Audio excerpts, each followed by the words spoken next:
The 13-year-old girl was kicked out of her house for being pregnant, and years later she returned to shock everyone.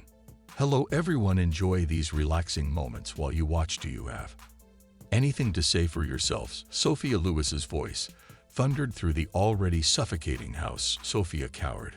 Unable to meet her father's eyes, the 13-year-old girl stared at the ground, her hands trembling as they clutched the hem of her shirt. Shameless Isabella, Sophia's mother added venomously, her gaze devoid of empathy. So young and already pregnant, my God, how could I have given birth to someone like this? I didn't mean to, Sophia stammered. Unable to hold back her tears. Didn't mean to. Ella slammed his hand down on the table, making the entire room shake. Do you know how much disgrace you brought upon this family? Do you have any idea what people out there will say? How can you even show your face in this town anymore? Isabella sneered. Lewis, why waste your breath on her? A girl like that doesn't deserve to stay here. Let her deal with the consequences herself. No, please, Mom, I'm begging you. Sophia lifted her tear-streaked face to plead with her mother, only to be met with a gaze as cold as ice. What are you still kneeling there for? Get out. Lewis stood abruptly, pointing to the door. It felt as if the ground had fallen out from beneath Sophia's feet. She staggered back a few steps, her wide eyes filled with fear. I have nowhere to go. I don't know what to do, she whispered. That's your problem. Don't ever come back here. Lewis turned his back on her as if she were a stranger. Unless you're right, keeping her here would only bring more shame to the family, Isabella said, her voice steady but brimming with disdain. Outside, a few neighbors had gathered, peering curiously into the house, their prying eyes and murmurs buzzed like daggers in Sophia's back. Leave already, Ls shouted, his patience gone. Sophia turned and ran, tears streaming down her face. The rain began to pour, cold and heavy. She wandered aimlessly down the dark streets, her small feet muddied and frozen. Get out of here. This isn't a place for you. A middle-aged man with a harsh expression blocked the doorway of an abandoned house where Sophia had sought shelter. I just need a place to stay for one night, Sophia pleaded, her voice choked with tears. Get lost. I don't want any trouble. He slammed the door, leaving Sophia standing alone in the rain. She stumbled toward a nearby park, the cold benches her last refuge as the night deepened. Sophia curled up on a bench, clutching her stomach as if to protect the tiny glimmer of hope growing within her. Hey, girl, stop right there, a coarse voice called out, followed by malicious laughter. Sophia turned to see three figures emerging from the shadows, their eyes filled with menace. What are you doing out here at this hour? We're looking for some fun, and you're perfect for it, one of them sneered, stepping closer with a wicked grin. Sophia couldn't speak, only backing away in fear. Don't run. Where do you think you're going? Sophia bolted, her tears blending with the rain as she ran blindly. Her heart pounded violently in her chest. The slippery ground threatened to trip her with every step, but the instinct to survive kept her moving. The sound of footsteps closing in was deafening, but by sheer luck, Sophia darted into a narrow alley and lost them. She collapsed, her body trembling with fear and exhaustion. Why does everyone hate me? Sophia whispered, her voice drowned by the rain. That night, Sophia curled up under a tree in the park. The rain showed no mercy, the cold seeping into her bones. She didn't know when she had fallen asleep in her dreams, her parents appeared, but instead of love, they were filled with scorn and indifference. Sophia, you deserve this, Isabella's voice roared like thunder, jolting her awake. Sophia opened her eyes, her body aching with the cold. A high fever clouded her mind, and her lips were pale from the chill. Am I going to die here? The thought flitted through her mind, filling her with dread. Outside, the rain continued to pour, but Sophia no longer had the strength to resist. Everything blurred before her. Ice child, what are you doing here? A warm elderly voice broke through the haze. Sophia vaguely made out the silhouette of a woman leaning over her, a large umbrella shielding them both from the rain. Sophia couldn't muster the strength to respond and collapsed into the stranger arms. Don't be afraid, poor child, I'll help you, the woman said, her aged hands gently lifting Sophia. Who are you? Sophia murmured, her eyes closing from exhaustion. I'm just an old baker, but you can't stay out here through the downpour. Margaret carried Sophia to her small bakery on the corner of the street. The house was modest but warm, filled with the comforting scent of pastries, a stark dark contrast To the cold outside, sit here.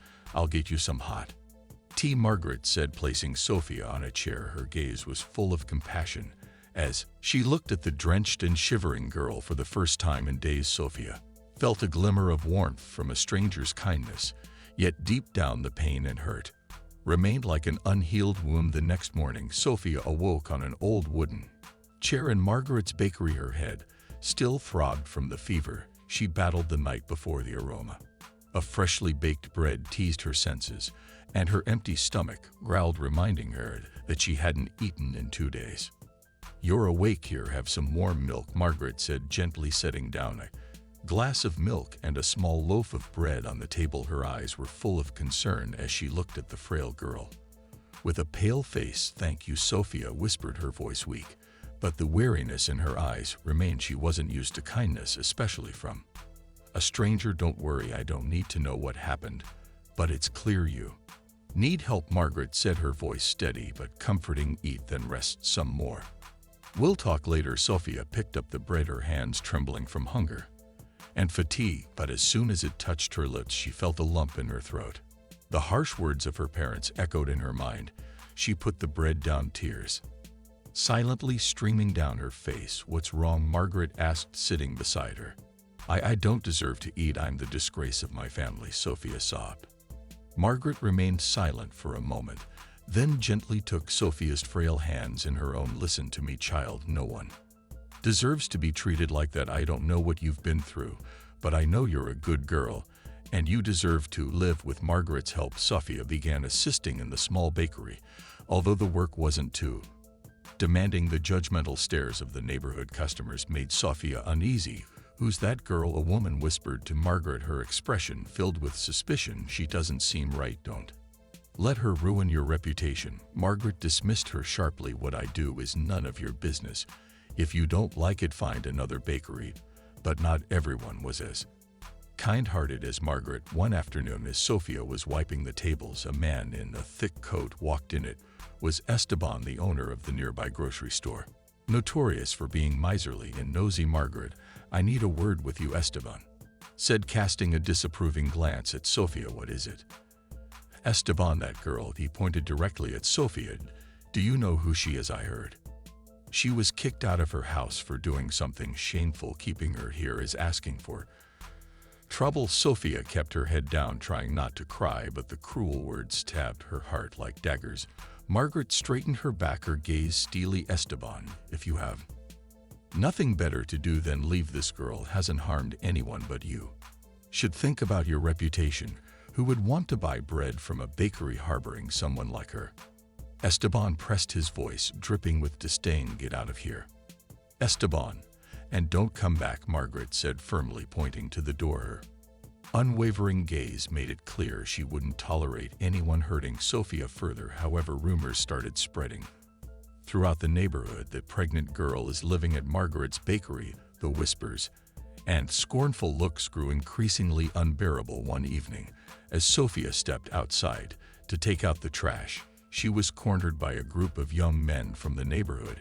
"Hey girl, who do you think you are living here?" A rough-looking man named Carlos shouted. I just want to live peacefully," Sophia stammered, stepping back. "Peacefully? Someone like you wants peace. You've already disgraced this place," Carlos snarled before shoving Sophia hard, causing her to fall to the ground. "Enough!" Margaret's voice rang out from the bakery's entrance. She rushed over and helped Sophia to her feet. "If you don't know how to behave, then don't come here again," Carlos smirked. "Fine, but don't blame us when your bakery gets boycotted." Margaret ushered Sophia back inside, her elderly hands trembling with anger. "Don't listen to them, child. You've done nothing wrong." But Sophia remained silent, tears streaming down her face. She didn't know how much more she could endure. The mounting pressure forced Margaret to close the bakery for a few days to avoid further trouble. During that time, Sophia tried to find work to help Margaret, but no one would hire her. "We don't need anyone else," said a restaurant owner, his contemptuous eyes glancing at her belly. "Please give me a chance. I'll work hard." Sophia begged, only to be met with a dismissive shake of the head. Going from place to place, Sophia began to feel invisible, rejected by the entire world. One afternoon, when she returned to the bakery, She found Margaret sitting forlornly at the table, a pile of bills stacked in front of her. "Are you okay?" Sophia asked. Worried Margaret sighed. "I don't know if I can keep this bakery open much longer. People are threatening to stop buying from me. If you stay here, I'll leave." Sophia said, her voice cracking. "I don't want to bring you any more trouble." Margaret looked at Sophia, her eyes filled with pain. "You foolish girl, you have nowhere else to go. I won't let you end up on the streets again." But in Sophia's heart, the thought of leaving Margaret grew stronger. She didn't want the kind woman to suffer because of her. That night, after tossing and turning, Sophia woke up with tired eyes and watched Margaret, who was still working tirelessly despite her age. Filled with gratitude, Sophia also felt an overwhelming guilt. She knew her presence only added to Margaret's burdens. "I'm going to find a job. I don't want you to feel this pressure anymore," Sophia said quietly as Margaret prepared morning bread. "I've told you, Sophia, you don't need to worry. This is your home, and you're not going anywhere," Margaret replied, her tone firm but unable to hide her exhaustion. Still, Sophia was determined. She left the bakery and went from shop to shop in the neighborhood, looking for work. Her heart sank with each judgmental stare and dismissive shake of the head. "Are you looking for a job? How laughable," scoffed a middle-aged woman named Carmen, the owner of a sewing shop. "We don't hire people like you do. Yourself a favor and leave before you dirty my store." Sophia bit her lip. Holding back tears, she bowed her head in thanks and quietly walked away. Each step felt heavier as she sank further into a world that seemed determined to reject her. That afternoon, as Sophia returned from selling flyers on the street for a meager amount of money, she heard shouting from the nearby market. "She stole my wallet there." That pregnant girl and elderly woman, red-faced with anger, pointed straight at Sophia. A crowd began to gather, their curious and judgmental eyes all fixed on her. "No, I didn't do it. I didn't take anything." Sophia cried, tears streaming down her face. She stepped back, but two men in the crowd stepped forward to block her way. "Search her bag," someone suggested, their voice menacing. "No, please don't." Sophia clutched her bag tightly, but her strength was no match, and a man ripped it from her hands. They rummaged through Sophia's bag, but found nothing. The accusing woman, now flustered, tried to cover her embarrassment. She must have hidden it somewhere else. But someone like her surely isn't innocent. Sophia stood frozen, her whole body trembling with a mix of anger and fear. The crowd murmured, some nodding in agreement with the woman's baseless accusations. "Get out of here before I call the police," the woman shouted, pointing at Sophia. Sophia turned and ran, tears streaming down her cheeks. She couldn't understand why people were so cruel just because she was different, just because she carried a tiny life inside her. The whole world seemed intent on crushing her spirit. When Sophia returned to the bakery, Margaret was waiting with a worried expression. "What happened, child? Why are you crying like this?" Sophia could no longer hold it in. She collapsed into Margaret's arms, sobbing uncontrollably. "I didn't do anything wrong, but they still hate me. They treat me like trash. I can't take it anymore." Margaret gently stroked Sophia's hair, trying to comfort her. "You foolish child, you must stay strong. Don't let them break you." But Sophia only shook her head, the pain and despair deeply embedded in her soul. The next day, Margaret had to leave the bakery to meet the landlord about overdue rent. Sophia stayed behind, trying to work, but unable to shake her unease. Carlos and the neighborhood boy threat still haunted her. While Sophia was cleaning a table, the bakery door suddenly swung open. Carlos and two of his friends entered, their faces full of mischief. "Hey there, little girl, how's the bakery doing today?" Carlos sneered. "What do you want?" Sophia asked, trying to stay calm. "What do we want? Oh, we're just checking in on you. I heard old lady Margaret is out, so it's just you here, right?" Carlos smirked, his eyes gleaming with malice. "Please leave. This isn't a place for trouble," Sophia said, her voice trembling. Carlos laughed loudly. "Trouble? We're just here to help." "But with that attitude, maybe you don't want any help." He stepped closer, his eyes filled with sinister intent. "But hey, do you think the baby in your belly will have a good life?" Sophia backed away in fear, instinctively wrapping her arms around her stomach to protect the child. "Go away. I'll call the police." "Oh, go ahead," Carlos said mockingly. "But do you think the police will believe you, a girl like you with no home And no family. Sophia couldn't respond. She stood frozen, her entire body trembling with fear and anger. At that moment, a familiar voice rang out from the doorway, "Get out of here." Immediately, Margaret appeared holding a broom, her sharp eyes fixed on Carlos and his friends. Carlos smirked. "Fine, but remember this, old lady. Your bakery won't stay safe for long." He left, but his threats lingered in the air, deepening Sophia's despair. After chasing the boys away, Margaret sat down beside Sophia, her eyes full of sympathy, but Sophia kept her head down, clutching her stomach and whispering, "I don't know how I can keep going." "You must keep going, Sophia," Margaret said firmly. "You're not just living for yourself, you're living for the child inside you. Don't let them win." But deep down, Sophia felt as though everything was slipping out of her control. She didn't know how much more she could endure.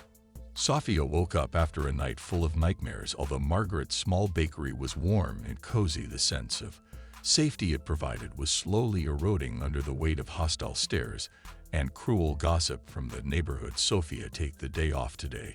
Don't go outside," Margaret said as she prepared dough for the bread. She had noticed Sophia growing increasingly withdrawn, her eyes constantly reflecting worry and fear.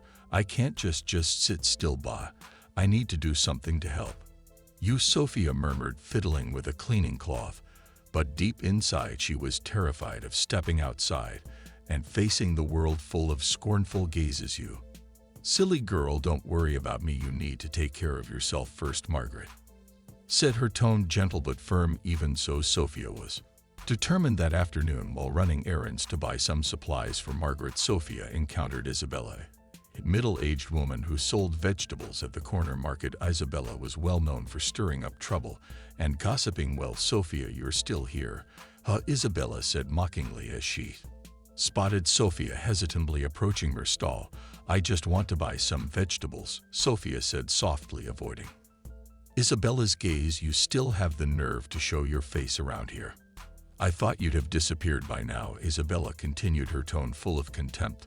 The people around began to take notice, their curious eyes turning towards Sophia. "I don't want to cause trouble. I just need a few things." Sophia stepped back, trying to avoid the daggers of judgment stabbing at her soul. "You think you're not causing trouble with that belly? You've disgraced this entire neighborhood." Isabella snapped, her voice loud enough for everyone to hear.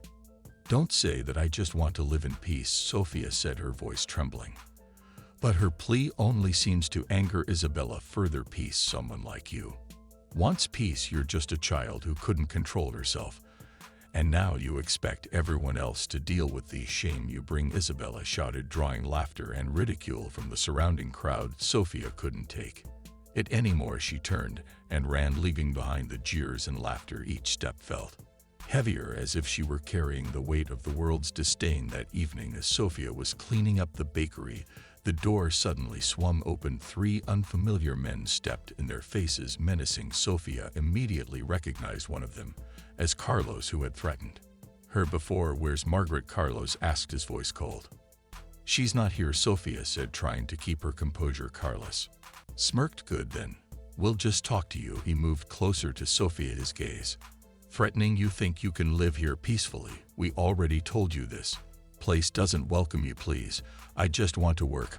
I don't want to cause any trouble," Sophia said, her voice pleading. "Trouble? You are trouble ever since you showed up. This neighborhood has been full of rumors. We've lost customers because of this bakery sheltering you," Carlos shouted, slamming his hand down on the counter. Sophia flinched and backed away. In fear, the 2 men with him began tossing everything off the counter onto the floor. Freshly baked bread fell, and crumbled flour and ingredients spilled everywhere. "Stop, please, don't do this," Sophia cried, tears streaming down her face. But Carlos only laughed. "This is your lesson. Get out of here before things get worse." He and his companions left, leaving Sophia amidst the wreckage. She collapsed onto the floor, her trembling hands picking up broken pieces of bread as tears flowed freely down her cheeks. When Margaret returned, she was horrified to see the state of the BY. "What happened here? I can't stay here anymore, boss," Sophia said, her voice choking with tears. "I'm only bringing you trouble." Margaret gripped Sophia's shoulders tightly, her eyes filled with determination. "You're not going anywhere. We'll get through this together. Sophia knew deep down that Margaret was growing more and more weary, and she couldn't bear the feeling of being a burden any longer. 2 days later, Margaret received a notice from the landlord. The bakery would be repossessed if she didn't pay the overdue rent within a week. She tried to hide her worry from Sophia, but the sadness in her eyes was impossible to conceal. "I'll leave, boss," Sophia said, tears welling up. "If I'm not here, maybe people will leave you alone. You're not going anywhere." Sophia, Margaret said firmly, "I've told you this is your home." But Sophia knew her presence had ruined everything good Margaret had that night. When everything was quiet, Sophia stared at the ceiling, her heart heavy with pain.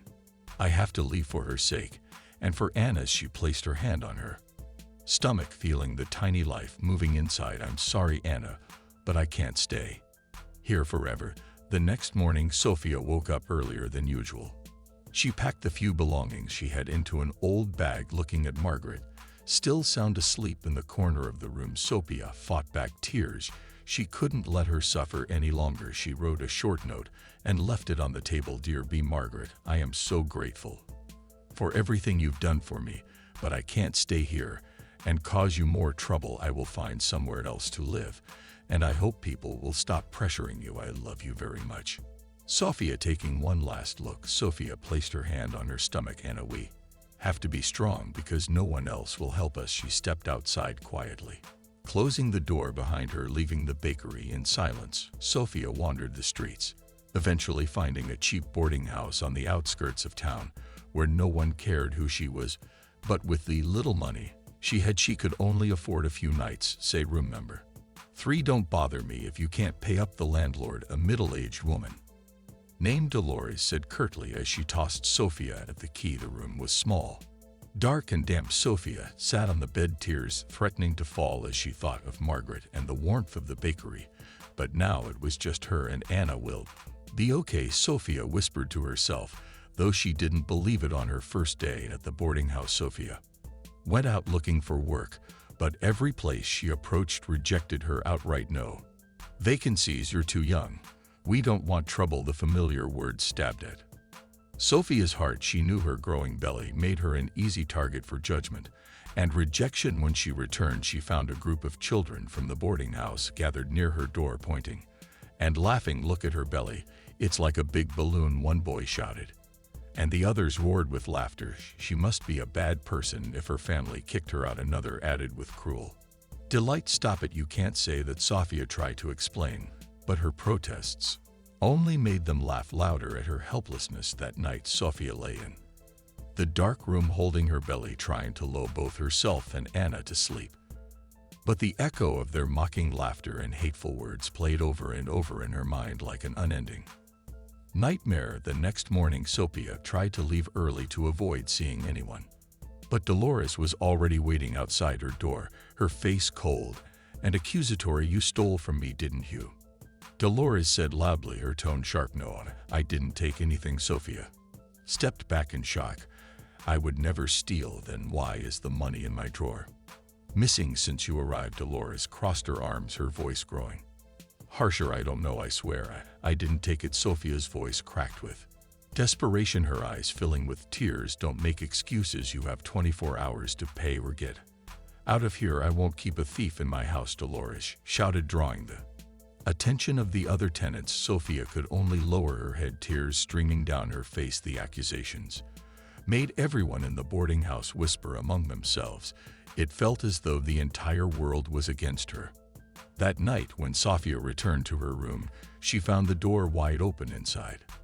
Everything was ransacked, her meager belongings scattered across the floor. "Is anyone here?" Sophia called out, her voice trembling, but there was no response. She stepped inside and saw that her small pouch of money was gone. No. This can't be." Sophia cried out, tears streaming down her face. She ran out to find Dolores to report the theft, but before she could explain, Dolores cut her off. "It's you again. Don't try to blame anyone else. You did this to yourself," Dolores shouted, leaving Sophia speechless and unable to defend herself. Overcome with helplessness, Sophia quietly returned to her room. She knew no one believed her. No one would stand by her in the cold, dark room. Sophia clutched her belly and sobbed, "I'm sorry, Anna. I couldn't protect you. Where Will we go now? What are we going to do?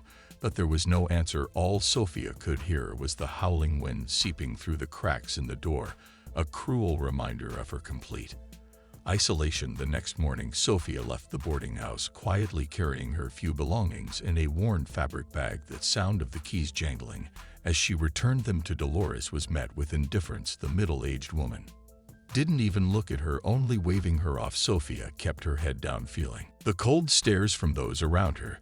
She wandered through familiar streets that now felt alien, as though every path rejected her presence. Her stomach growled with hunger, her legs ached, and she leaned against an old brick wall, gasping for breath. The icy wind cut through her thin coat, leaving her shivering uncontrollably. She reached an old market corner where in the past a few kind strangers had given her leftover food, but today no one seemed to notice her. Sophia stood by the stalls lit with warm lights, the smell of freshly baked bread making her stomach twist in hunger. She hesitated, summoning her courage. "Excuse me, do you have any leftover food?" Sophia asked softly, her voice hoarse from the cold and exhaustion. The woman behind the stall glanced at Sophia with disdain. "I don't have anything for you. Go somewhere else." Sophia bowed her head in thanks. Despite the humiliation flooding her chest, she walked away, her eyes fixed on the ground, unwilling to meet the judgmental gazes of those around her. At a small park, Sophia sat on a bench, cradling her belly as silent tears streamed down her face. "Anna, I'm sorry. What did I do wrong for us to suffer like this?" Suddenly, a group of children passed by, their laughter jolting Sophia from her thoughts. A young boy in the group stopped staring at Sophia's belly and called out loudly, "Look, she's so fat." The group burst into laughter. Another child threw a small stone in Sophia's direction, but she only bowed her head and endured it. Tears continued to roll down her cheeks as her heart twisted in anguish at the cruelty of the world around her. As night fell, Sophia continued to wander aimlessly. She found a secluded corner among abandoned buildings and curled up to shield herself from the cold wind. But even with her eyes shut tight, sleep wouldn't come. The growling of her empty stomach and the howling wind through the cracks seemed to remind her that she had been utterly abandoned by the world when everything seemed utterly hopeless. Sophia heard footsteps in the distance. At first, she dismissed them, assuming it was just a passerby, but the footsteps grew closer, stopping right in front of her. Sophia, she looked up, her eyes swollen from crying. Standing before her was Margaret, her face etched with worry and exhaustion. She was panting, holding a flashlight and an old umbrella. "Bah, Margaret," Sophia gasped, her voice breaking. "You foolish child, you scared me half to death. I've been searching everywhere for you." Margaret knelt before Sophia, her frail hands trembling as she touched Sophia's face. "Why did you leave like that? I didn't want to make you suffer anymore." Sophia sobbed, tears flowing like a flood. Margaret pulled Sophia into her arms, holding her tightly as if afraid of losing her again. "Don't you understand, Sophia? You are my family. I would never leave you, no matter what happens." The two of them embraced in the cold darkness, Sophia's cries blending with the faint drizzle of rain. Both of them trembled, but in Margaret's arms, Sophia felt a warmth she thought she would never feel again. "I've told you before, Sophia, you don't have to worry. We'll get through this together," Margaret said, her voice thick with emotion. Sophia nodded, her tear-streaked eyes looking at Margaret. I'm so sorry for leaving without telling you." "Don't say anything more. All that matters is that you're safe," Margaret said, her frail hands radiating warmth as she held Sophia close. The next morning, the two of them returned to the small bakery. Though life was still difficult, Sophia now felt like a true home. Margaret began tidying up the bakery, carefully wiping away the dust that had gathered during their absence. Sophia helped her bake bread, her small hands gradually becoming familiar with the tasks. "I'll help you, Ba. Will make things better, so I said, a glimmer of hope in her eyes. Margaret smiled, her first genuine smile in days. "That's right, Sophia. We'll be fine as long as we have each other. Nothing can bring us down." As time passed, despite the judgmental stares and whispered gossip from the neighbors, Sophia gradually learned to ignore them. She focused on her work and caring for Anna, the tiny life growing inside her.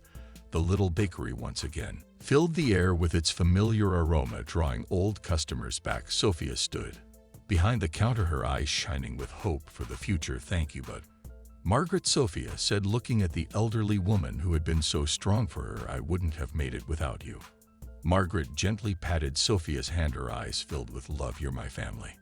Sophia family sticks together, no matter what. Under that small roof, the two of them lived a simple yet peaceful life, relying on each other to overcome life's challenges. 13 years passed since the night Sophia left her parents' house. Now, she was a strong and independent woman. With Margaret's help, she had overcome unimaginable hardships and opened a small cafe on the outskirts of Miami. The cafe was named Anna after her daughter, who had become the greatest pride of her life. Anna, now 13 years old, was a reflection of Sophia's younger self, but with eyes full of intelligence and confidence. She often helped her mother in the cafe, serving customers with a bright smile. Their lives were simple but filled with joy and love. One morning, as Sophia was cleaning the cafe counter, a customer walked in. It was Julia, an old friend of Margaret, carrying a few old photographs of her from her youth. Julia, a cheery and lively woman in her 60s, often visited to share stories and lend Sophia a helping hand. "Sophia, I found these photos while cleaning up at home. Look at how beautiful Margaret was in her youth." Julia placed the photographs on the table, her eyes shimmering with nostalgia. Sophia smiled and bent down to look at the pictures. "But Margaret was the most incredible person I've ever known. If it weren't for her, Anna and I wouldn't be here today." Anna ran out from the pastry counter, curious about the pictures. "Is this be Margaret, Mom? I've never seen photos of her when she was young." "Yes, my love, she did so much for me and for you," Sophia said, her voice warm. She gently stroked her daughter's hair, her heart filled with gratitude for the woman who had saved her during her darkest days. Suddenly, the cafe doorbell chimed. So I had looked up and froze in place. An elderly woman with a frail figure, silver hair, and a face lined with wrinkles stepped inside. Her eyes carried weariness and hesitation, but deep within them was a familiarity Sophia couldn't mistake. "Isabella," Sophia whispered, her voice